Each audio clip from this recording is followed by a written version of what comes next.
Hello everyone, welcome to my channel. I am Poonam Lohan. अगर आप मेरे चैनल पर नए हैं या मेरे वीडियोस को पहली बार देख रहे हैं तो please subscribe my channel, like the video, share the video and comment the video.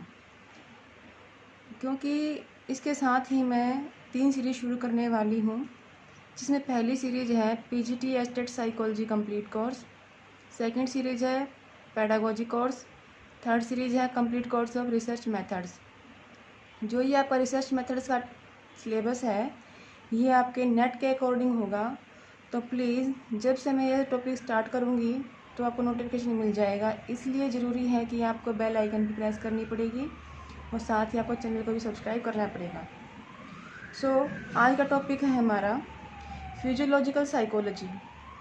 ये मैं लास्ट वीडियो में आपको करवा चुकी हूँ जो हमने इसकी इंट्रो की थी. आज हम इसका क्या करेंगे, न्यूरोफिजियोलॉजिकल एविडेंस कि हमारी लर्निंग का जो बेस है वो हमारा न्यूरोफिजियोलॉजिकल है कि हमारे ब्रेन का कौन कौन सा पार्ट किस किस लर्निंग के लिए रोल प्ले करता है. तो ये मेरी ईमेल आईडी है. अगर आप लोगों की कुछ क्यूरीज़ हैं तो आप मुझे ईमेल भी कर सकते हैं. तो आज का टॉपिक हम स्टार्ट करते हैं. इसमें पहली टेक्निक है आपकी न्यूरोफिजियोलॉजिकल टेक्निक्स जो होती हैं वो ये हैं neuro physiological technique evidence based upon. First है एनाटॉमिकल टेक्निक,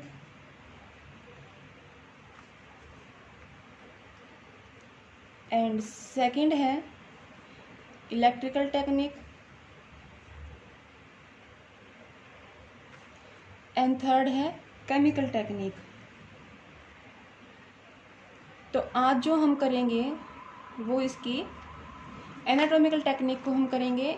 इलेक्ट्रिक टेक्निक आपकी सेकंड वीडियो में जाएगी और केमिकल आपकी थर्ड वीडियो में जाएगी. तो आज जो हम फर्स्ट टेक्निक करेंगे वो एनाटॉमिकल टेक्निक है. मेनली एनाटॉमिकल टेक्निक में हम क्या करते हैं, इसमें हमारे 2 तरीके होते हैं. फर्स्ट है आपका लेजन मेथड एंड सेकंड है आपका स्पिल्ट ब्रेन स्टडी. तो पहले हम लेजन को डिफाइन करेंगे. मेनली लेजन होता क्या है, ये एक तरह का घाव होता है, एक तरह का ऑपरेशन होता है कि हमारे ब्रेन का जो पार्ट डैमेज हो चुका है उसको हम लेजन कर देते हैं, यानी कि उसको वहीं की वहीं ख़त्म कर देते हैं ताकि वो जो एरिया ख़राब हो चुका है वो हमारे अलग से एरिया को डिस्ट्रॉय ना करे. या फिर हम ये करते हैं कि उस पर्टिकुलर एरिया को जहाँ पर वो है वहीं की वहीं उसमें लेजन कर देते हैं ताकि वो आगे काम ना करे. अब ये देखिए लेजन में भी हमने क्या किया है, इसमें हमारे 3 तरीके हमने अपनाए थे. फर्स्ट इसमें है लिम्बिक सिस्टम,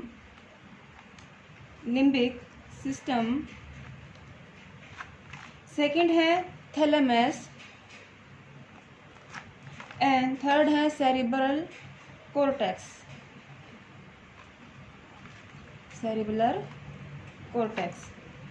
अब इसमें जो स्टडी की गई थी वो स्टडी क्या की गई थी कि जो हमारा सेरिब्रल कॉर्टेक्स का पार्ट है इंफीरियर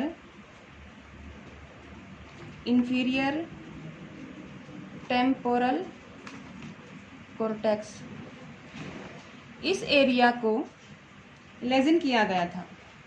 ये स्टडी मेनली मंकीज़ के ऊपर की गई थी. मंकीज़ के सेरिब्रल कॉर्टेक्स हमारा पूरा ब्रेन होता है, इस सेरिब्रल कॉर्टेक्स के इंफीरियर टेम्पोरल कॉर्टेक्स को लेजन किया गया, यानी कि इसमें घाव किया गया और ये स्टडी मंकीज़ के ऊपर की गई थी. तो इसका क्या नतीजा सामने आया कि जब उन मंकीज़ के इंफीरियर टेम्पोरल कॉर्टेक्स को निकाल दिया गया या इसमें लेजन कर दिया गया तो मंकीज़ की जो विजुअल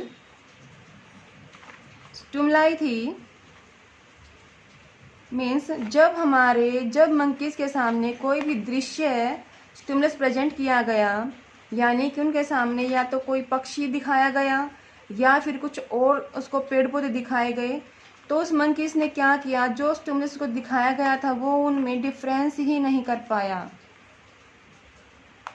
तो मेनली यहाँ से क्या प्रूव होता है कि अगर इन्फीरियर टेम्पोरल कॉर्टेक्स हमारा किस चीज़ के लिए इम्पोर्टेंट है, कि जब हमारे सामने कोई विजुअल स्टिमुलाई आता है तो हम उसमें डिफरेंस करना सीख लेते हैं, बट जब इस एरिया को ही डैमेज कर दिया गया, लेजन कर दिया गया, तो क्या हुआ कि हमारे सामने जो विजुअल स्टिमुलाई आया था हम उसमें डिफरेंस कर ही नहीं पाए। और ये स्टडी किस पर भी लागू होती है, सेम स्टडी हमारे ह्यूमन बीइंग पर भी लागू होती है, कि दोनों बातें बताई गई हैं, या तो एनिमल या फिर ह्यूमन बीइंग। मेनली क्या होता है कि जो भी हमारी साइकोलॉजिकल स्टडी होती हैं वो एनिमल्स के ऊपर की जाती हैं, और उसके बाद उसके बेस पर हम ह्यूमन के बारे में बता देते हैं कि ह्यूमन के अगर इंफीरियर टेम्पोरल कॉर्टेक्स को डैमेज कर दिया जाता है, इसमें लेजन कर दिया जाता है, तो क्या होता है, वो विजुअल स्टिमुलाइज के बीच में डिफरेंस बिल्कुल ही नहीं कर पाएंगे। इसके बाद डोटी नाम का एक साइकोलॉजिस्ट आया था, डोटी। इसने भी एक स्टडी की थी, मेनली इसने स्टडी की थी पोस्टीरियर थैलेमस के ऊपर, पोस्टीरियर हाइपोथैलेमस के ऊपर इसने स्टडी की थी। और इसने स्टडी क्या की थी, अगर मान लो अगर इस पोस्टीरियर हाइपोथैलेमस के एरिया को अगर डैमेज कर दिया जाएगा, ये स्टडी डॉग्स के ऊपर की गई थी, डोटी ने स्टडी की थी 1999 में। तो इसने क्या बताया था कि जब उन डॉग्स के पोस्टीरियर हाइपोथैलेमस को लेजन किया गया या फिर उसमें डैमेज किया गया, तो इसका नतीजा क्या हुआ कि जो कंडीशनड रिस्पॉन्स का मतलब ये है कि जब पेवलोव ने अपना एक्सपेरिमेंट किया था डॉग के ऊपर कि उसको पहले बेल की आवाज़ सुनाई थी, फिर उसको फूड दिया गया था, तो उसने क्या किया था, उस बेल के साथ उसने कंडीशन कर ली कि बेल आएगी तो मुझे फूड मिलेगा। उस डॉग ने कंडीशनिंग सीखी, बट डोटी ने क्या स्टडी निकाल के लाया, इसने कहा कि अगर डॉग के पोस्टीरियर हाइपोथैलेमस में लेजन कर दिया जाता है या उसको डैमेज कर दिया जाता है, तो जो उसने कंडीशन रिस्पॉन्स सीखे थे, यानी कि ये लेजन करने से पहले उसने जो कंडीशन रिस्पॉन्स सीखे थे वो उनको भूल जाता है, वो उनको याद नहीं रख पाता। तो ये स्टडी यहाँ हुई थी। तो इसका क्या मीनिंग निकलता है कि हमारा पोस्टीरियर हाइपोथैलेमस किस चीज़ के लिए जिम्मेवार है, कंडीशनड रिस्पॉन्स के लिए, कि हम जो रिस्पॉन्स कंडीशनिंग के द्वारा सीखते हैं उनमें इम्पोर्टेंट रोल प्ले कौन करता है, पोस्टीरियर हाइपोथैलेमस। सो ये आपको क्लियर है। तो ऐसे ही एक स्टडी और हुई थी जो की गई थी आपकी सेरिबेलम के ऊपर। सेरिबेलम इसमें किया गया था। फिर है आपका सेरिबेलम आपका एक स्मॉल ब्रेन जिसको बोलते हैं, स्मॉल ब्रेन। सेरिबेलम आपका स्मॉल ब्रेन है, स्मॉल ब्रेन भी कहलाते हैं। तो सेरिब्रल रिस्पॉन्स क्या करता है, इसका मेन काम होता है कंडीशनड रिस्पॉन्स को कंट्रोल करता है। ये सेरिबेलम जो आपका स्मॉल ब्रेन होता है, इसका मेनली काम क्या है, ये हमारे जो कंडीशनड रिस्पॉन्स हैं, जो कंडीशनिंग करके हमने रिस्पॉन्स सीखे हैं, उनको ये कंट्रोल करता है। तो इसमें एक स्टडी हुई थी जिसको बोला गया है आई ब्लिंक क्लासिकल कंडीशनिंग। इसका मतलब क्या है कि जब हमारे सेरिबेलम कॉर्टेक्स को अगर लेजन किया जाता है तो जो कंडीशन रिस्पॉन्स सीखे गए थे वो कंट्रोल नहीं हो पाते। और इसकी स्टडी का नाम मेन ये था कि आई ब्लिंक क्लासिकल कंडीशनिंग सीखी गई थी। आई ब्लिंक का मतलब होता है कि जब हमारी आँख में कुछ चला जाता है तो हम उस आँख को मलमलाते हैं। तो यहाँ से क्या हुआ था, सेरिबेलम कॉर्टेक्स में जब लेजन किया गया था तो आँख मलमलाने क्रिया में क्या पाया गया था, एक रुकावट पैदा हो गई थी। तो इसका मतलब क्या है कि हमारा सेरिबेलम हमारे कंडीशन रिस्पॉन्स को कंट्रोल करने में हेल्प करता है। अगर सेरेबेलम में लेजन कर दिया जाता है तो जो हमने अब तक कंडीशन रिस्पॉन्स सीखे हैं वे कंप्लीट नहीं हो पाएंगे। और ऐसे ही इसमें एक चीज़ और बताई गई थी कि जो हमारा क्लासिकल कंडीशनिंग है आई ब्लिंक से रिलेटेड, इसमें 3 एरिया और काम करते हैं। 3 एरिया इसमें कौन से होते हैं? एक तो होता है हिप्पोकैम्पस, सेकंड है इसमें amygdala and third is brain stem. ये तीनों एरिया क्या काम करते हैं? ये तीनों एरिया ये काम करते हैं कि जो हमारा सेरिबेलम है, यानी कि जो हमारा स्मॉल ब्रेन है, तीनों एरिया आपस में मिलकर इंफॉर्मेशन को सेरिबेलम तक पहुंचाते हैं। मीन्स कि हमारे जो कंडीशन रिस्पॉन्स सीखे हैं उसकी इन्फॉर्मेशन कौन देगा? हिप्पोकैम्पस, एमेगडाला, ब्रेन स्टेम किसको देंगे? सेरिबेलम को देंगे। और सेरिबेलम फिर क्या करेगा? जो रिस्पॉन्स उसने सीखे हैं उसको वो कंट्रोल कर लेगा। तो मेनली आपको समझ में आया कि अगर सेरिबेलम को लेजन कर दिया जाता है तो ये जो हमने क्लासिकल कंडीशनिंग या कंडीशन रिस्पॉन्स सीखे हैं इनको हम कंट्रोल कर ही नहीं पाएंगे। क्यों? क्योंकि सेरिबेलम तक इन्फॉर्मेशन ही नहीं पहुंचेगी। क्लियर है आपको? बहुत ही आसान है, बहुत ही इजी है, कोई मुश्किल नहीं है इसके अंदर। इसके बाद ये आपका कंप्लीट हो गया है। इसके बाद लेजन टेक्निक कंप्लीट है आपकी यहाँ तक। फिर हम करेंगे spilled brain study. Spilled brain study में क्या किया गया था? दूसरी टेक्निक इसमें है स्पिल्ड ब्रेन स्टडीज। सबसे पहले आपको ये समझना होगा कि जो ये है हमारा ये ब्रेन है, ये जो है आपका इसको इस आउटलाइन को बोलते हैं सेरिब्रल कोर्टेक्स। अब जो आपके राइट हैंड की तरफ है इसको बोलेंगे राइट हेमिस्फीयर, और जो आपके लेफ्ट की तरफ है इसको बोलेंगे हम लेफ्ट हेमिस्फीयर।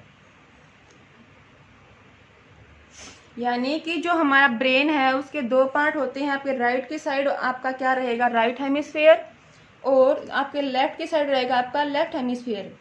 अब ये देखिए 2 पार्ट हैं लेफ्ट और राइट, इसके बीच में एक हमारी रेखा होती है, ये लाइन होती है। इस लाइन को बोलते हैं कॉर्पस क्लोजम। इसका मीनिंग क्या है कि जो हमारा लेफ्ट और राइट हेमिस्फीयर है इनको जोड़कर रखता है कॉर्पस क्लोजम नाम का एक बंडल।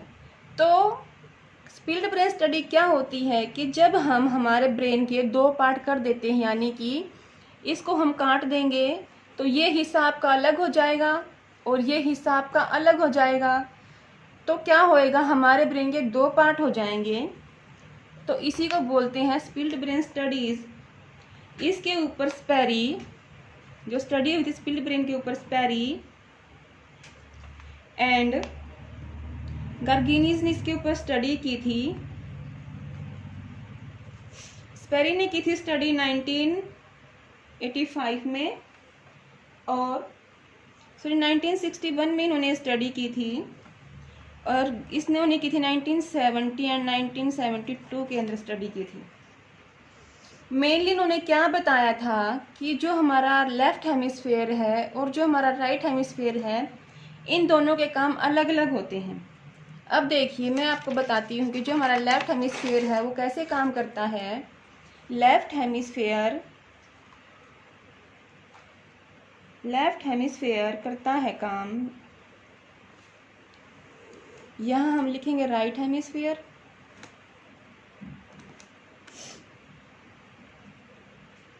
लेफ्ट हेमिस्फीयर में आपका तो क्या आता है? वर्बल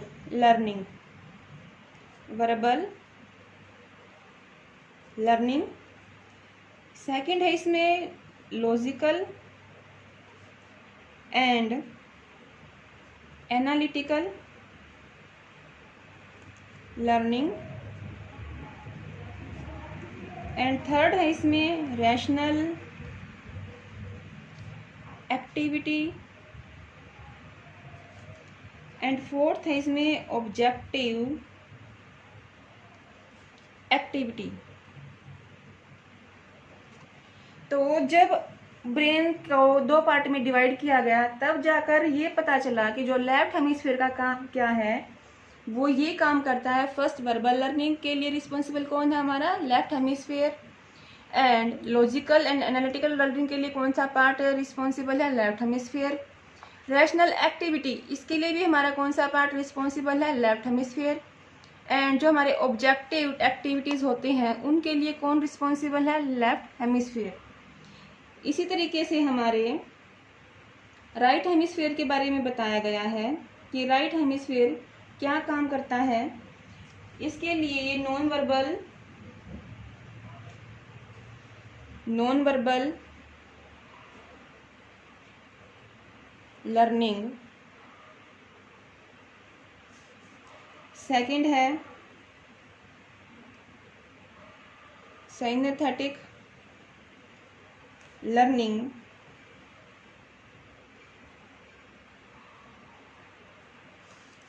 थर्ड है सब्जेक्टिव लर्निंग,